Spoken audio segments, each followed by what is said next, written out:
মাত্র ৩০ ঘন্টার ব্যবধানে দেশের বিভিন্ন স্থানে সড়ক দুর্ঘটনায় নিহত হয়েছেন ৪০ জনের বেশি। কোলের শিশু থেকে শুরু করে রয়েছে ৮০ বছরের বৃদ্ধ। যাত্রী কল্যাণ সমিতির হিসেবে গত ৪২ দিনে সড়কে মৃত্যু হয়েছে প্রায় ৭০০ মানুষের। আর সড়কে এমন মৃত্যুর প্রধান কারণ হিসেবে বিশেষজ্ঞরা দায়ী করছেন যানবাহনের বেপরোয়া গতিকে। তারা বলছেন যে আইনের কঠোর প্রয়োগ ছাড়া থামবে না এই মৃত্যুর মহামারী। শফিকুল ইসলাম সবুজের রিপোর্ট। 14 সেপ্টেম্বর 2016 বেপরোয়া গতির একটি গাড়ির আচমকা ধাক্কায় রাস্তার দুপাশে ছিটে যান দুজন। রাজধানীর শেওড়াপাড়ায় সিসিটিভি ক্যামেরায় ধরা পড়া হতভাগ্য স্বামী স্ত্রীর জীবনের ছিল শেষ ক্ষণ। একটু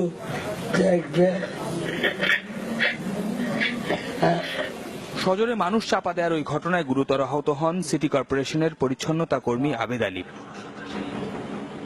চিকিৎসার ব্যয় বইতে না পেরে সম্প্রতি তাকে বাসায় নিয়ে এসেছেন পরিবারের সদস্যরা। হাত পা সহ পাঁজরের সব হাড় ভেঙেছে পরিবারের একমাত্র উপার্জনক্ষম এই মানুষটির। মাথার গুরুতর আঘাতে অনেকটাই হারিয়ে গেছে স্মৃতিশক্তিও। বন্ধ হয়ে গেছে ৩ সন্তানের লেখাপড়া। 5.5 মাস হয়ে গেছে। এখন আমাদের আর কোনো ওয়ে আমাদের আর এখন নাই। এখন আমরা চোখে মুখে মনে করেন যে সরিষা ফুল দেখতেছি, এরকম ইয়ে হতেছে। যদিও কষ্টের কথা যে সবার কাছে তো সবকিছু বলাও যায় না, যে এখন একজনের কাছে ঋণ নিয়ে আসলাম, আরেকজন দিবে না, যে ওনার টাকায় তো দিতে পারতেছে না, ওনারটা দিবে কিভাবে। সড়ক দুর্ঘটনায় আহত আবেদ আলীর মতো দিশাহীন এমন লোকের সংখ্যা সারা দেশে কত তাকে জানে। তবে একটি দুর্ঘটনা ওই মানুষ কিংবা তার পরিবারের জন্য যে সারা জীবনের কান্না তারও স্পষ্ট হয় হাসপাতালগুলোতে গেলে। যারা স্বজন হারান তাদের তো সবই শেষ। হঠাৎ করে দুর্ঘটনা বেড়ে যাওয়ার জন্য বিশেষজ্ঞরা দায়ী করছেন যানবাহনের বেপরোয়া গতিকে।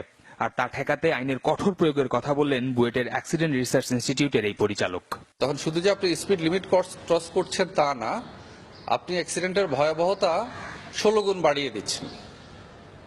তো সেই বাস্তবতায় আমরা আছি। এই কঠিন বাস্তবতাকে যদি ফেস করার জন্য আমরা দ্রুত পদক্ষেপ না নিই, ডিজিটাল প্রযুক্তির সাহায্য নিয়ে, তাহলে এর মধ্য থেকে বেরিয়ে আসা আমাদের জন্য খুবই দুষ্কর হয়ে পড়বে। পরিসংখ্যান বলছে গেল বছরে গড়ে প্রতিদিন সড়কে প্রাণ গেছে 11 জনের, আর গত 42 দিনে সড়কে মৃত্যু হয়েছে প্রায় 700 মানুষের। সড়ক দুর্ঘটনায় নিহত বিখ্যাত মানুষের স্মরণে হচ্ছে এই প্রতীকী স্মারক। এই স্তম্ভটি দেখলে যে কারো মনে পড়ে তারেক মাসুদ এবং মিশুক মুনিরের কথা।